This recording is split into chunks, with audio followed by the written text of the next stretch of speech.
because he is in jeopardy and everyone is pulling for him, are we required in a moral sense to put that aside at the moment? Reid also injected race and sexual orientation into the discussion, saying on Twitter, Rep. Scalise was shot by a white man with a violent background and saved by a black lesbian police officer, and yet Star Trek actor George Takei, who is gay, took a similar tack on Twitter. The officer who saved bigoted, homophobic Rep. Steve Scalise during baseball practice was a black lesbian.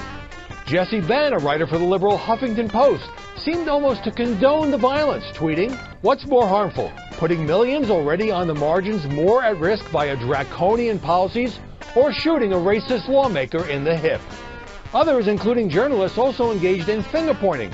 Scott Pelley, as he was stepping down as the CBS anchor, insinuated that the victim and his party might be to blame. It's time to ask whether the attack on the United States Congress yesterday was foreseeable, predictable, and to some degree self-inflicted.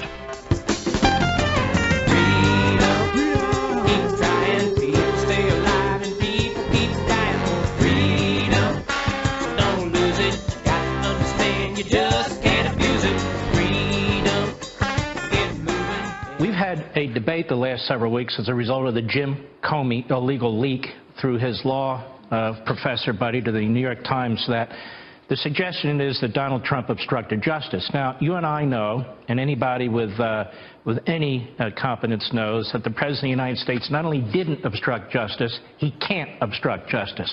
That aside, this has been the debate for weeks, obstructing justice, will Mueller investigate him? Mueller has investigated. That's not the question. That's media insanity. The issue is, why would Mueller investigate a sitting president at all as a criminal matter? Because it's been the position of the United States Department of Justice under Republicans and Democrats in a 1973 memorandum and an October memorandum under the Clinton administration that you must not, cannot indict a sitting president. If a president of the United States has to expend time defending himself, if a president has to expend time going to trial, being deposed, if a president has to spend time, protecting himself, then it damages, it handicaps one of the branches of the federal government and thereby destroys separation of powers. This is the position of the Department of Justice. Now, why does that matter? Because Mr. Mueller is not an independent agent. They can call him independent, special prosecutor. They can call him a kumquat. It doesn't much matter. The fact of the matter is the rules and regulations that apply at the Department of Justice to all prosecutors apply to Mr. Mueller. The Department of Justice has 97% of its donations went to Hillary Clinton, 3% went to Trump. But the law firm that Mueller comes from was this is almost hard to believe, 99.81% of their money went to Hillary Clinton. It was like $360,000 to a total of $678. So you have this very biased culture at the Department of Justice, which is 97% for Hillary in terms of donations. They then reach out to an even more biased law firm, which is at 99.81%, to find the lawyer to head up the nonpartisan, remember, nonpartisan investigation. He then hires 4 key lawyers, all of whom donated to Democrats. As you pointed out, my favorite is the one who defended the Clinton Foundation. Democrats still literally have no idea why they keep losing elections. If they did, they would have run a real candidate with a real job who understands the constituents he is attempting to represent. Instead, Democrats put up a 30-year-old semi-employed documentary filmmaker who can't even vote for himself because he doesn't live in the district. He's got a ton of trendy rich people positions on just about every topic. The abortion people love him. He's gravely concerned about climate and childhood obesity and the availability of organic kale. He thinks illegal aliens are noble. He went to the London School of Economics. He's super fit and way smarter than you are. We could go on and on. You've seen it all before. That's the point. Voters have seen it before, too. And outside of Brooklyn and the west side of L.A., they're not that into it. That's why Democrats keep losing. Yeah, 1 second, Dave. You were talking to another rabbi? Sounds like you're cheating on me.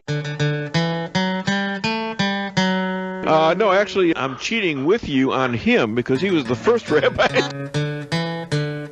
He was a wonderful guy. You know, wait a minute. You're calling another tourist who used your services as a wonderful guy?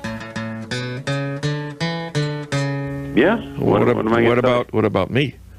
Well, what about Lisa Strouser? Is she listening? Yeah, she's listening. Jerky. I just got to know. You got to know what you can say and what you can't say. Oh my! All right, go back to Rex. You pulled this on me with the other rabbi. Oh, you talked to another rabbi? Well, I don't rank my tourists. You know, like who was the best, who was the worst. You know.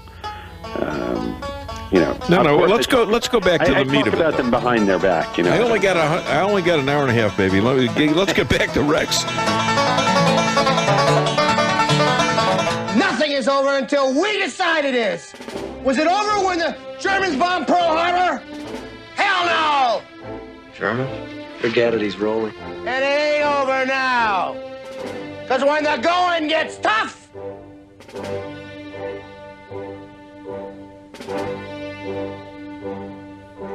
the tough get going. Who's with me? Let's go! Come on! Ah! Oh, we're afraid to go with you, Pluto. We might get in trouble. Not me! I'm not gonna take this! Warmer, he's a dead man! Marmalade, dead! Niedermeyer! Dad! I think we have to go all out. I think this situation absolutely requires a really futile and stupid gesture be done on somebody's part. We're just the guys to do it. Let's do it. Let's go!